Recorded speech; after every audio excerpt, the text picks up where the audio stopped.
This podcast is part of the Power of Podcasting Network. Today on episode number 639 of the School of Podcasting, I got one of the nastiest comments I've ever received, and there was really one big problem. They were right. So we're talking a little branding today, and we also have some tips on merchandise from James at TeePublic. Hit it, ladies! The School of Podcasting with Dave Jackson. Podcasting since 2005. I am your Hall of Fame award-winning personal podcast coach, Dave Jackson, thanking you so much for tuning in. This is where I help you massage your message. I help you tackle that technology, face your fears, and flatten the learning curve. In a nutshell, I help you plan, launch, and grow your podcast. My website is schoolofpodcasting.com. If you would like to start a podcast, please go to the newly redesigned schoolofpodcasting.com/start and use the coupon code LISTENER. That's LISTENER. And that will save you 20% off on either a monthly or yearly subscription. And don't forget, if you want, you can order the classes a la carte. Today is episode number 639, and in our last episode, which, yeah, you guessed it, 638, I said I was going to do something stupid, and I was using the example of Collin Kaepernick, who is this football guy that is standing up for his beliefs, and he's talking about injustice, and he's a really polarizing figure. My point was the fact that he needs a podcast because with that, you can control the conversation. And this is a great reason to start a podcast. I was listening to Mark Maron interview Anna Faris, and they were talking about why they started their podcasts. Isn't that why you started a podcast? Is sort of like I know it sounds grandiose, but the idea of human exploration. Kinda. I mean, why did you start yours? For a number of reasons. I really wanted, I wanted a sense of control of my own narrative, but more. What, career-wise or in general? I just in general, So again, she's trying to control the narrative, and that's all episode 638 was about. And I was kind of surprised. I got a little bit of feedback on that, but I really thought that had the potential to blow up in my face. And so far, it hasn't. Now, I'll know more this week when I see the downloads for this episode to see if anybody unsubscribed. But also, speaking of episode 638, which of course you can find at schoolofpodcasting.com/638, I had some people go, "Hey, Dave, when you interviewed the guy from Squadcast, which is this cool tool that allows you to record interviews that sound great, the guy from the company whose goal is to help you record great audio had audio that sounded like caca poo-poo." And what it was behind the scenes. Now, I interviewed Zach. Zach's a super nice guy. He's the coder of the crew, and his brother, who's the co-founder of the company, is the audio nerd. And the audio nerd took their ATR 2100 microphone and, didn't let Zach know. So we went to do the interview, and Zach kind of said, we probably should have postponed that. And maybe in hindsight, yeah, we could have. And before we get to episode 639, we're going to talk about branding today a little bit and how somebody kind of kicked me where it counts.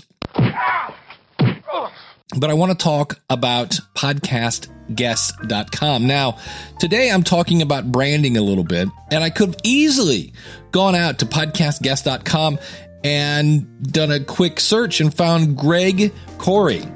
And right there it says, "Hey, I love to talk to audiences about how creating better branding for themselves and their products can skyrocket their sales." It took all of about, 3 seconds to find Greg. And the other cool thing about this, when you go to podcastguest.com, is those people want to be on podcasts. You don't have to explain them what it is, none of that. So this is a great way for a couple things. Podcast Guests will feature your podcast to its over 6,500 users to find qualified guests that meet your requirements. And you can also find 200 expert guests anytime in their directory at podcastguest.com/directory. So whether you're looking to be a guest or if you're looking to find guests for your show, this is the place to go. Podcastguest.com/SOP. And thanks to podcastguest.com for sponsoring the School of Podcasting.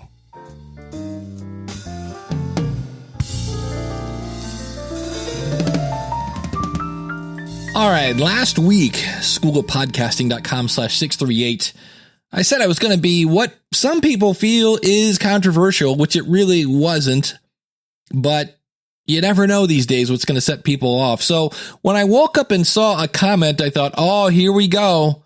And what's interesting about this, and I'm going to have to embellish on some of this, and the other thing I have to try really hard not to do is the person commented on my typos.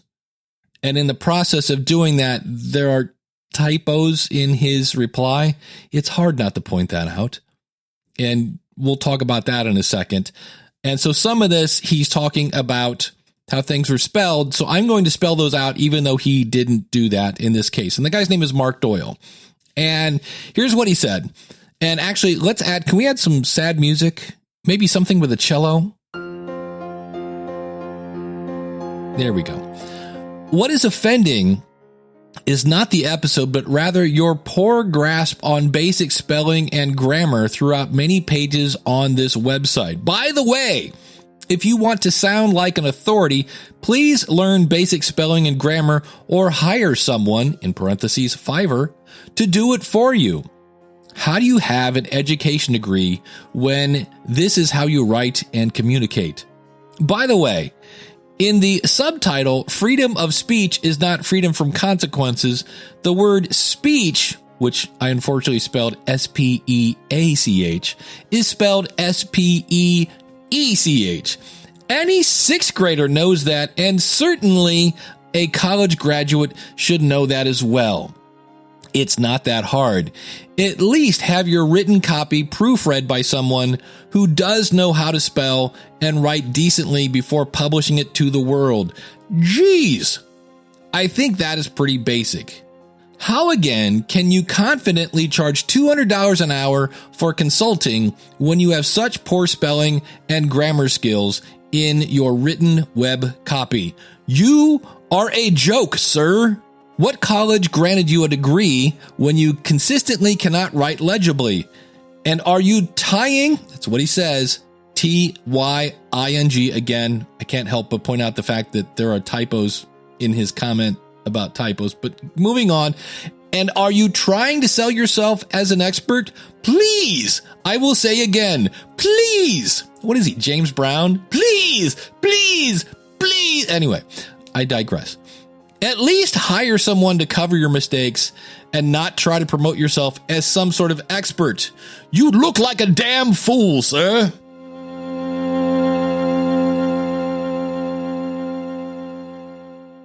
Ooh, zing. I got to tell you, that stung a little bit. But on the other hand, I am the guy that does the podcast rodeo show. And at times I share my honest opinion. On today's show, I read a listener story about almost running over a ghost with his car. Jeff and I discuss trying to track down the Lincoln funeral train phenomenon. We also talk about ghost hunting at the Rose Hotel. Okay, I'm going to break in here. Normally, I would quit right now. That sounds like you're in a bathroom 2 miles away. That's some bad audio. And I went, all right, easy there, fella. We're okay. And so I sent Mark Doyle an email because, of course, when you leave a comment, I have my WordPress set up that you have to put in an email. Now, granted, it doesn't force you to put one that actually works, but Mark put his in, which, you know what? Kudos to him. He put his name on it. And so I sent him an email that said, Dear Mark. Now, first of all, I will back up and say this. I probably shouldn't have sent this within 30 minutes of reading that. Not a good idea. But here's what I did, because I was like, you know what? He's got a point. And that's part of today's podcast. Today's episode is he has a point. But I wanted him to realize kind of the magnitude of his words. So I sent him an email and I said, Dear Mark, thanks for the comment. My apologies for the typos. You're right. I'm a damn fool and a joke of a human being. Dave. And I sent that off.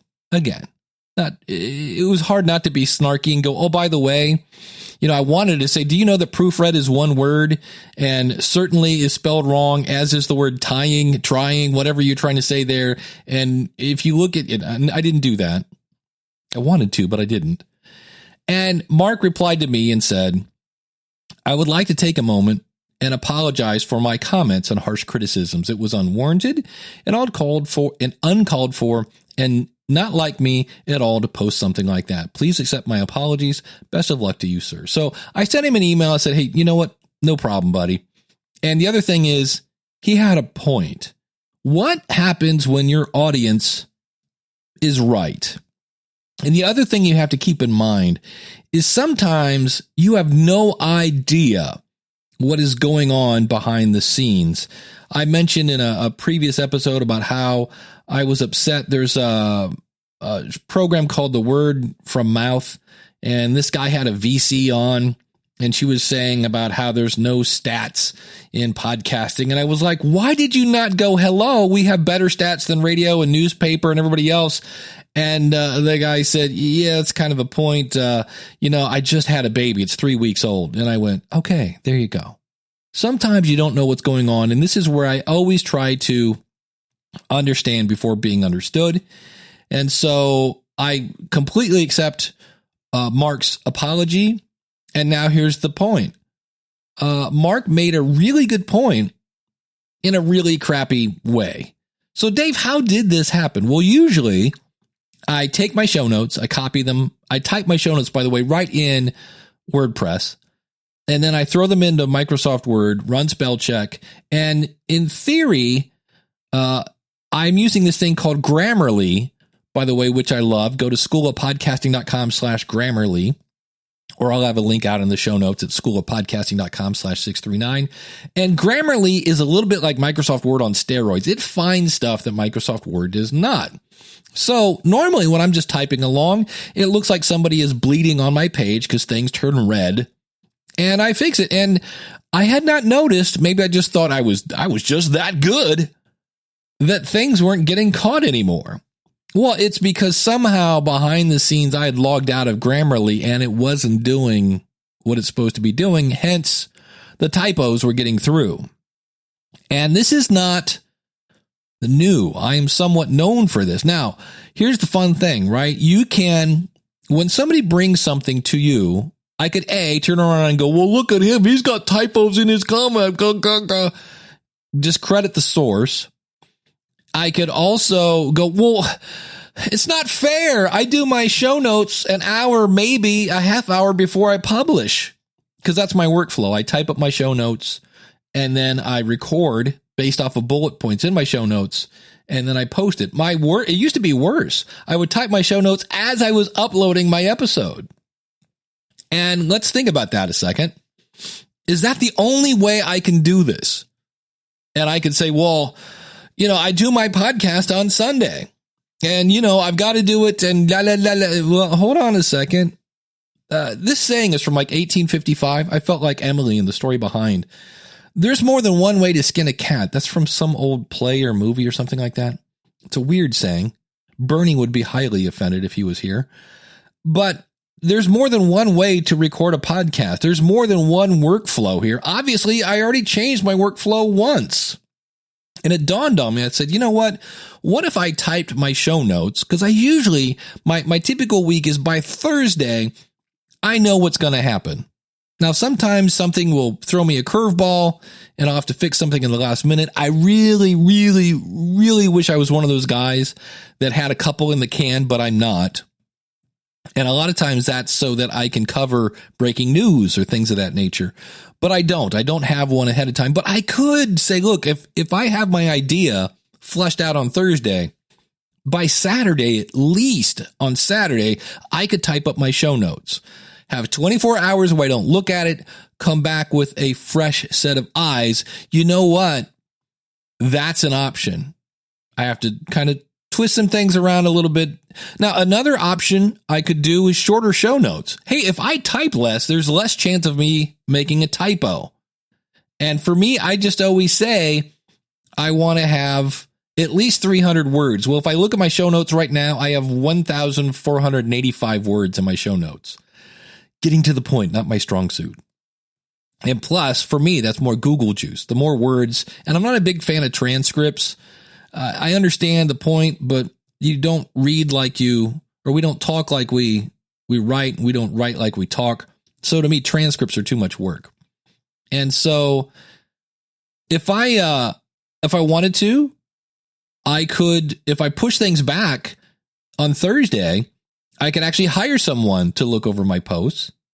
Right? If I did that, if I knew my idea on Thursday, typed them up, gave them to somebody, that would give them 48 hours to proofread it and send them back. So that's an option.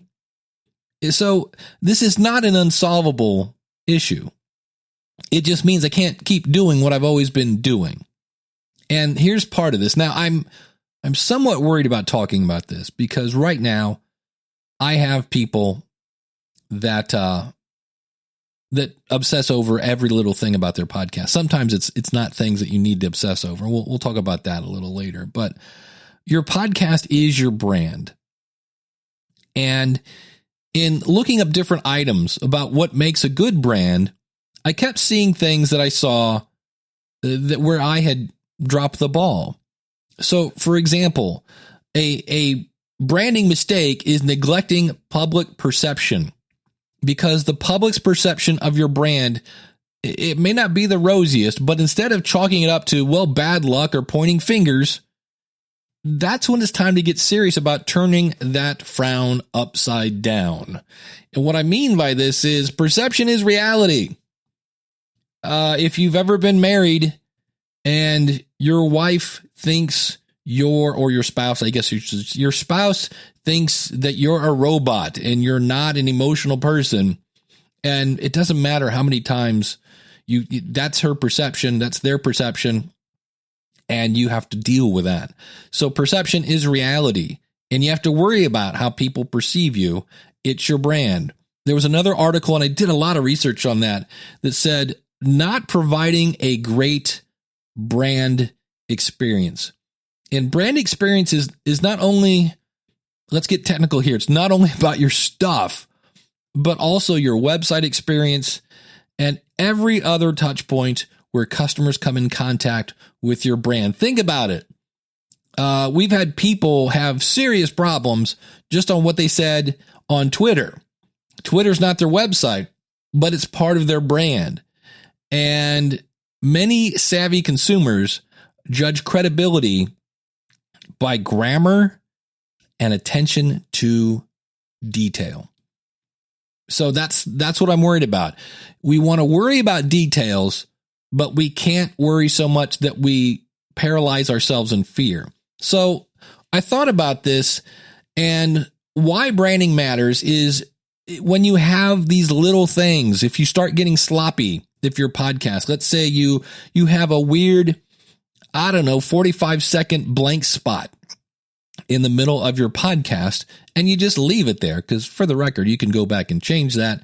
You might value quantity over quality when you get sloppy, right? If somebody sees my typo and they go, well, obviously this guy doesn't care. He's just spewing stuff. Okay. You might appear to be irresponsible. You might appear to be uncaring. Well, they don't care about me. They don't even proofread. And it may come across that your audience, in the case of typos, believes that, in my case, I think they're stupid. Dave must think I'm stupid because he must think I'm not going to notice that you spelled the word speech wrong. As I was going through my website, and I am going through my website now that I realized that this has been off for who knows how long, I misspelled the word because of my podcast. Now, for the record, because is one of those words. It's just, do you have these words? It's one of those words I know how to spell, Because, and I type it wrong about 70% of the time. I don't know why. I just go dyslexic on that. I type it Becuase. Don't know why. But so your audience might feel like, man, this guy, it may come across that you're not the most intelligent person on the planet, because every sixth grader knows how to spell speech. Well, apparently not.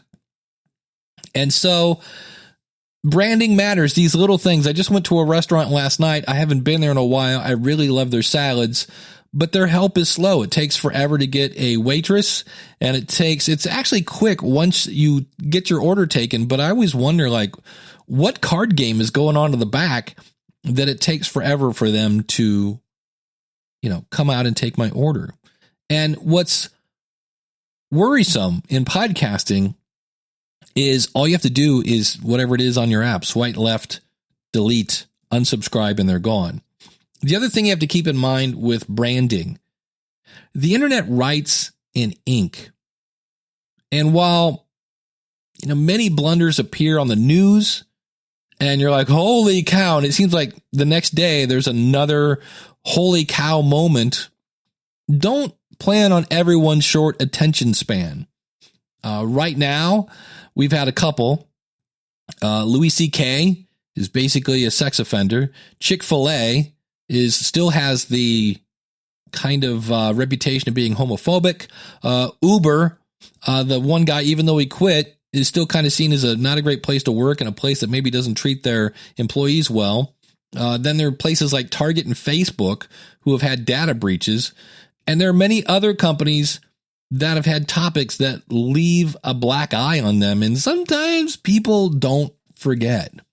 And so this is why the little things do matter. Now, there is part of people that want to go, well, Dave, it's just a podcast.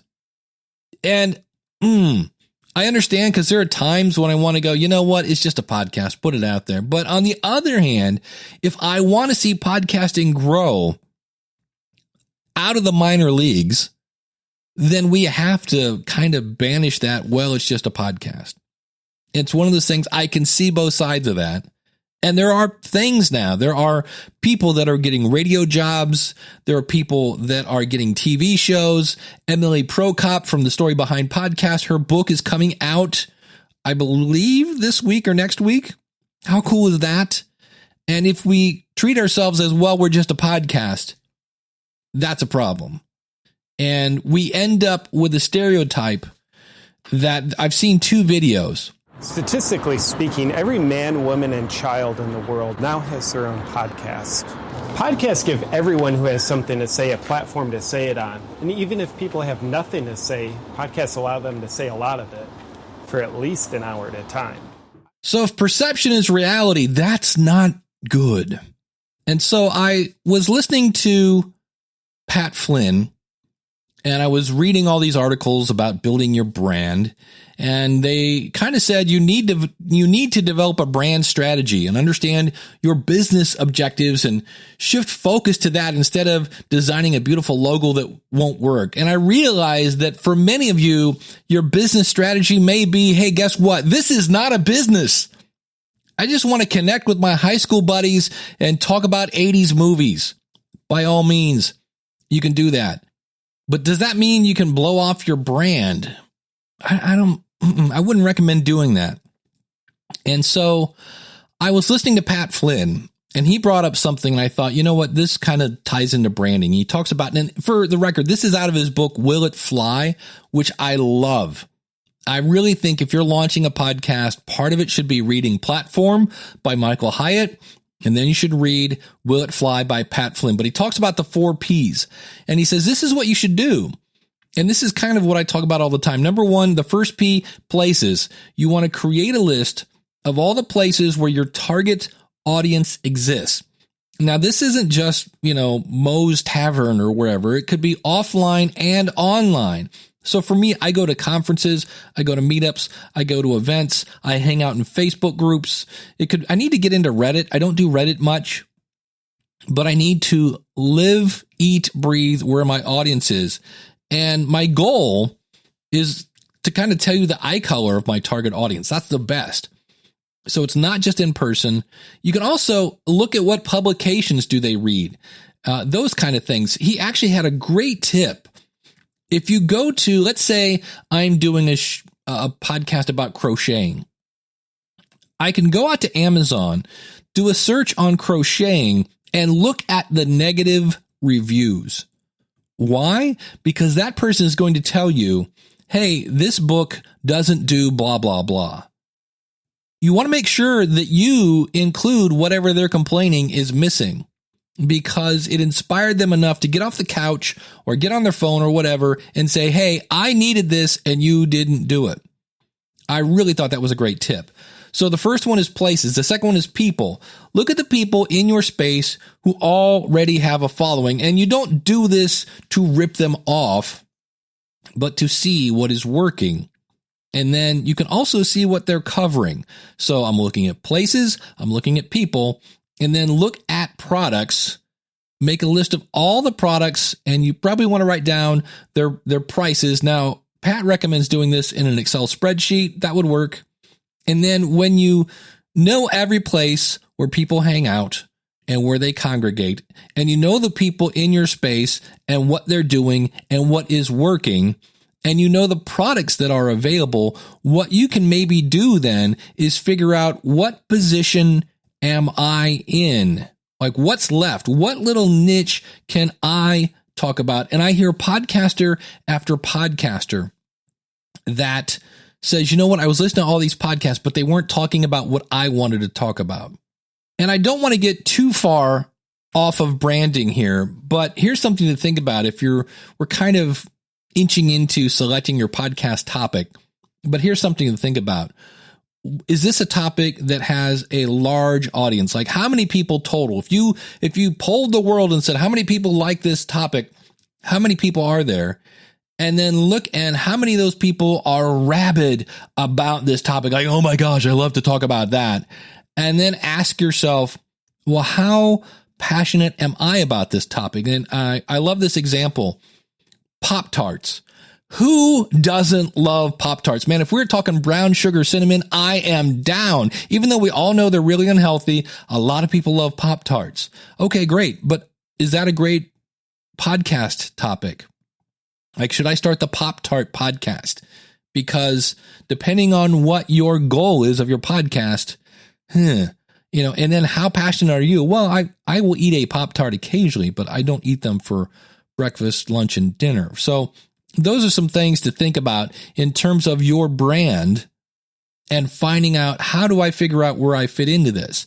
Now, another article I read said that 23% of consumers say they would stop using a brand after a bad experience. Holy cow. 23% say, sorry. And in that report, they were talking about things like rude employees. Now, I realize we're not a restaurant. We're not Home Depot and things like that. But here are some of the things that they kept talking about: the brand experience. What kind of experience are people doing? And I was like, you know what? There are a lot of parts that lead to your listener's experience. And that could be your intro and outro. A lot of people really, really just blow the intro.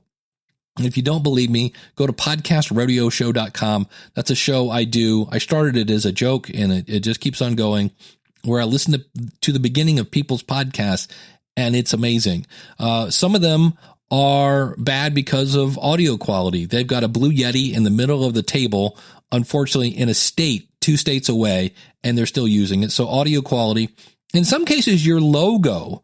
I'm actually having the logo of the School of Podcasting redone. And what I'm doing is I'm getting someone who actually does logos, like for a living. Now that means I'm going to put out some money for that, but we're working through some things, and I'm actually going to be doing a rebrand here probably sometime in 2019.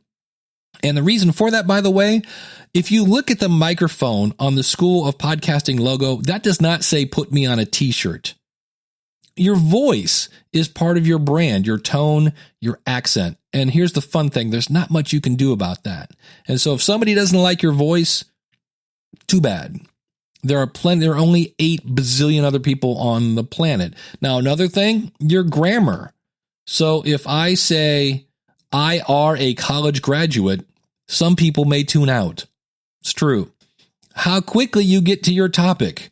Are you making me listen to your story about your cat and how it ate your French toast?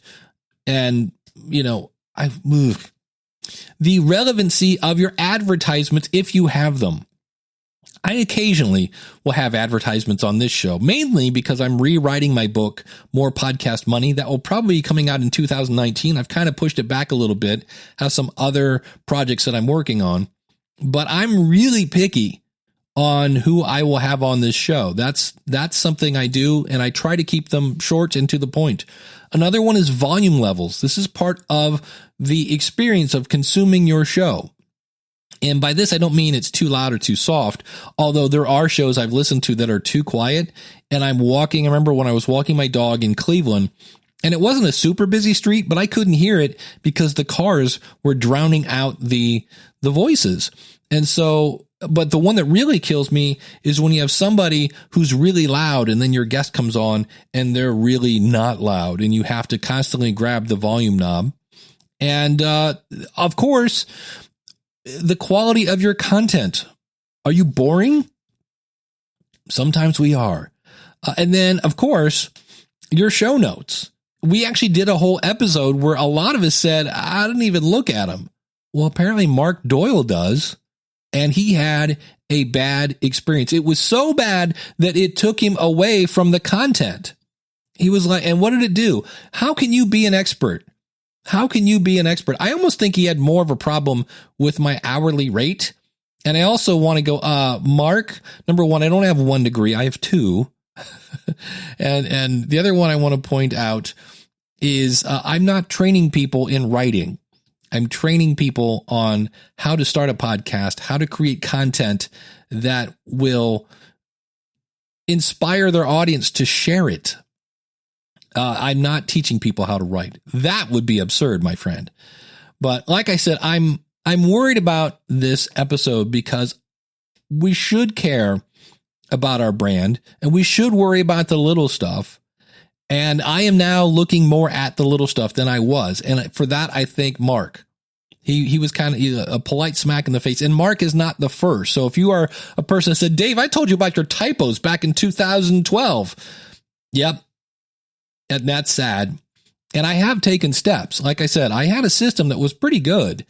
And it just, I love Grammarly, but somehow I logged out of it and didn't notice it.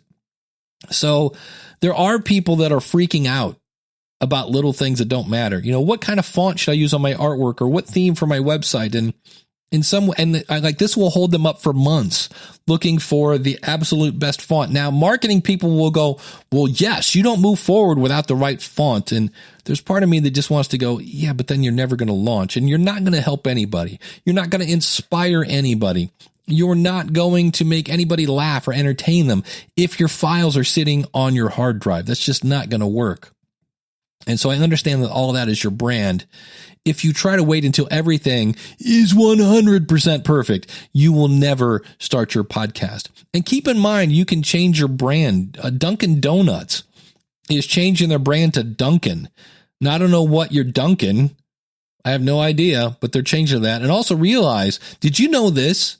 Are you ready for this? If there are children in the car, you might want to pause this because I'm going to say a word. Are you ready for this? Starbucks used to have boobies. That's right. You heard me. Boobies in their logo. Like the original one, the mermaid. Wow. I was like, really? Because like even back then, people were more uptight than they are now. And there were boobies in a Starbucks. What? Oh, I couldn't believe that. So you can always change your brand. Sometimes it's smart and sometimes it's a not so great idea. But what I want you to take away from this today is, number one, from time to time, you may get some negative feedback. That's probably the most stinging feedback I've received. And really, it wasn't that bad. It's not as bad as YouTube. YouTube is brutal from what I understand. And some of the feedback you receive may be constructive. And some of it may be not. It's hard to fix. You suck. Okay, thank you. Can you be a little more specific, please? But today, my point is, no matter who it comes from, you need to ask yourself, do they have a point? Is this true? And in my case, Mark Doyle, he had a good point, and I thank him for that. And I have made changes to help avoid that in the future. Now, Mark is going to be at the Ice House in Pasadena this Sunday, and in addition to Mark being a comic, he is also the host of a popular podcast. Oh, hold on. There is no such thing as a popular podcast. Ooh, zing. Sorry, but actually I got a pretty good listener base, and, I used to do radio, but I prefer podcasting, a lot more freedom. Oh, so you prefer not to make money? And since we're talking about merch, and since that woman just mentioned making money, I have an old interview. Forgot I had this. This is James from TeePublic. It's actually from the last day of Podcast Movement. We are in the vendor / I think teacher room. It's, as you'll hear, a little noisy. And James gives us some insights, maybe some ideas on how you can get more merch sales about your podcast. So you're going to school me on what I can do with my merch. Yeah, merch is it's like everything else you do in your life. With podcasting, if you post one show and then never post another one, or don't let anybody know your show exists, nothing's ever going to happen with your show. It's not if I build it, they will come? No? No, and that is possibly the most detrimental phrase ever crafted for anything.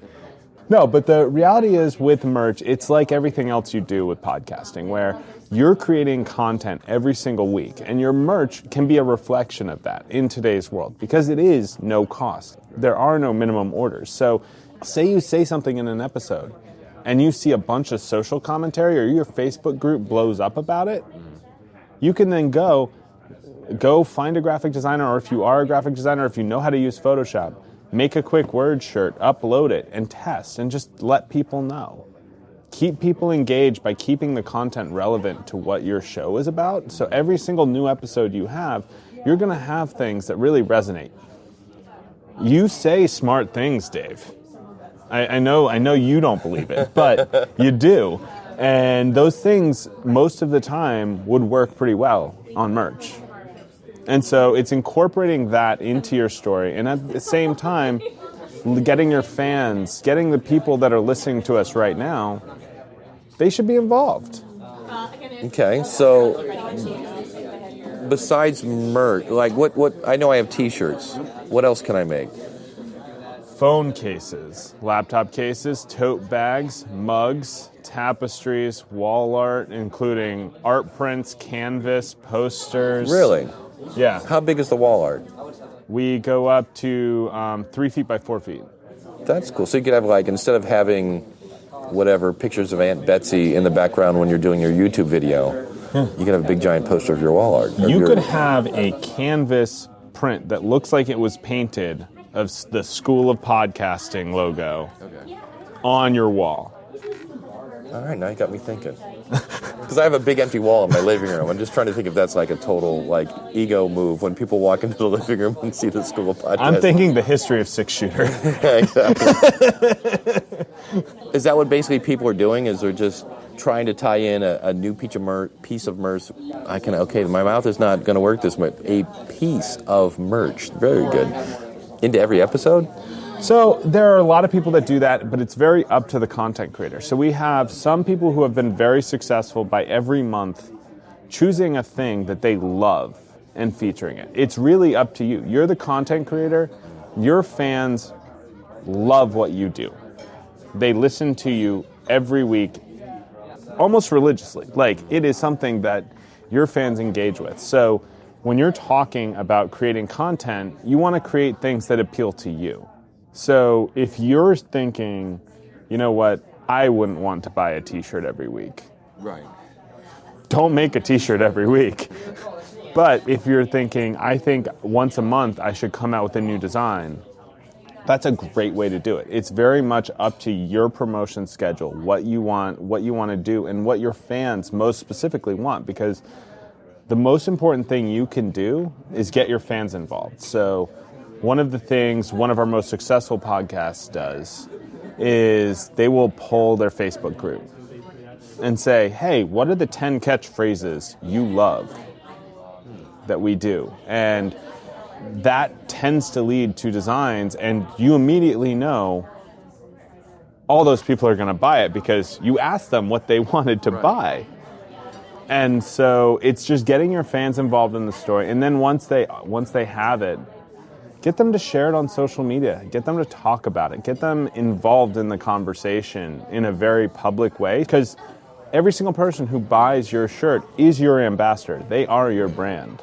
And so getting them to share it with the world, share it with each other, talk about it, is the best way to make sure that they're going out in the world proud that they're wearing that shirt. I was actually talking to Sarah Werner from Girl in Space, and one of her fans was in Austin, Texas, was at the grocery store wearing her #NoMurdering shirt. Okay. And was walking through the aisle, and somebody else walked up to her and was like, "Girl in Space." Oh, nice. That's cool. Yeah, so if you have 100,000 people that are listening to you, chances are there's more than one in any given city.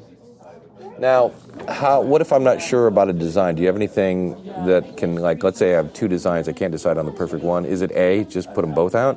Or do you have any kind of, like, I know some people will say, well, have your audience vote on the favorite one. That gets them more involved. Do you have anything that would help me test it, or?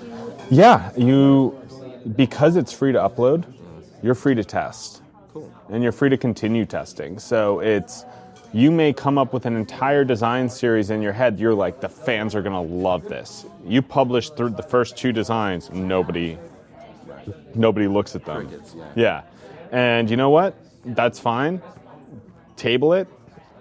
Move on to the next one. You can retest again later. Because one of the things is, it's an open platform. It's something where you have the ability to iterate and build your portfolio, as it were, with your show. And so maybe that design series didn't work out now, but 2 years from now, you're going to be doing a series of shows that really match with that, and it will be the perfect time to bring those designs out. I know I have a store. You can, like, with all my designs, can I embed just like one t-shirt in like a post, or do I always have to point them at my... You can embed one t-shirt and post. Your partner links that you use are updated dynamically, so they will update to any page that you want people to go to. So if you want to talk about a specific shirt, then you can say, okay, we're at Podcast Movement now. Say you'd come up with a Podcast Movement shirt. If you wanted to say, here's my Podcast Movement shirt, and you sent that direct out, you could send people directly to that link. Okay, cool. Price-wise, what's a good price on a t-shirt? How do people figure out what to charge? So the great thing with TeePublic is we fix our prices because we know what sells. We've been in the business for 14 years. We've been helping content creators for 14 years. We know what it takes to sell and what the right pricing is for that sort of shirt.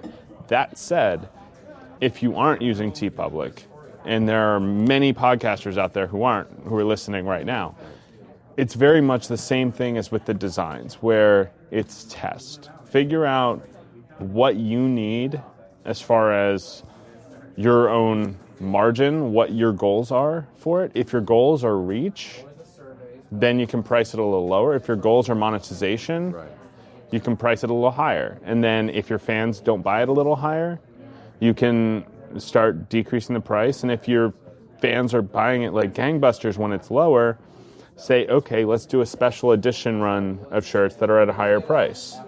Right, supply and demand. Yeah. Interesting. I know right now the shirt I have has just a design on the front. Is there ever an option to put anything on the back? Next year. Next year? Very cool. What else is coming down the pike? So we've actually got a lot of exciting things happening right now. So for our network partners, we have an API that we're rolling out. We also have new sizes coming out. So I don't know how much you know about our sizing, but we have sizes small to 5XL. And in women's, we're extra small to 3XL. Okay. So we are always coming out with new sizes. We're looking at 4XL, 5XL, and a few things. And we also have some new products coming out next year. I can't really quite tell you about it, but... Stay tuned for future updates. And for those of you who are in Europe, we have just started our England factory. So we have a factory in England, so now you can get next day shipping. Oh, nice. In the UK. and much faster and much cheaper shipping through the rest of Europe. Nice.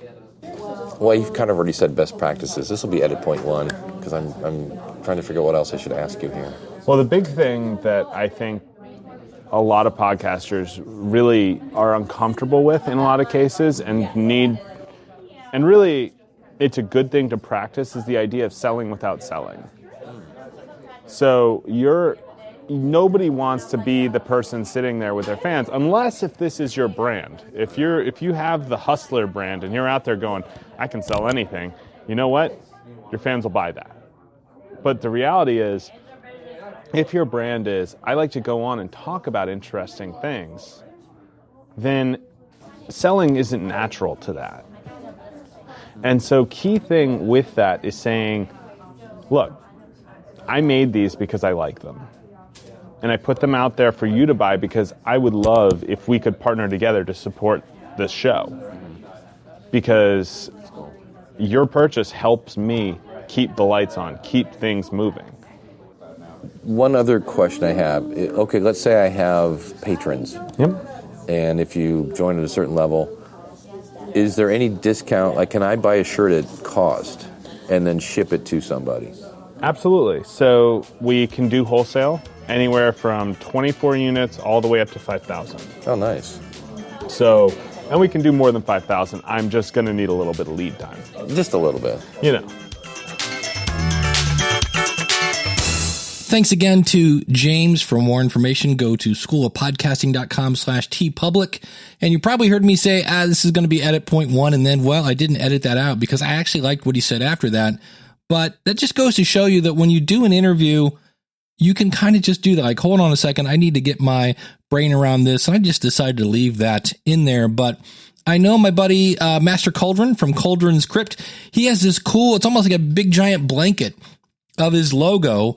And he uses that. He drapes it over a bookcase when he does video. It actually looks really cool. So they're much more than t-shirts. So as we get ready to head out the door, let's remember, when you get a negative remark, that person may just have had a bad day. So don't go too crazy on that. And sometimes you'll get somebody who wants to steer your show in a way that you're like, I'm not doing that.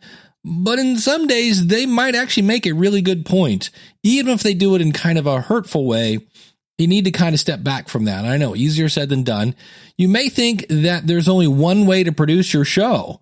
You know, I was saying, hey, I do mine on Sunday night. There's probably maybe other ways of doing that. So if you're kind of stuck with this is how I do my show and I can't bend, you can probably bend. There may be other options. I know some people are like, look, I've only got X amount of hosting and I want to do that. Well, you could make your show shorter. You could change your exporting format. There are all sorts of things you could do to change things up. So you're not always stuck. Remember, you are in control with your podcast. That's one of the cool things about it. We need to think about the listener experience, and sometimes that means paying attention to the little things. I know I was actually, I used to, again, years ago, used to get a lot of thing about typos. And when I switched to Grammarly, that really cut down almost to none. If you go to schoolofpodcasting.com/Grammarly, and I'll have a link to all this stuff out at schoolofpodcasting.com/639. And like I said, when you do make a mistake, all you can do is learn what you can from them and take steps to ensure they don't happen again. Thanks so much for listening. Until next week, class is dismissed. Take care and God bless.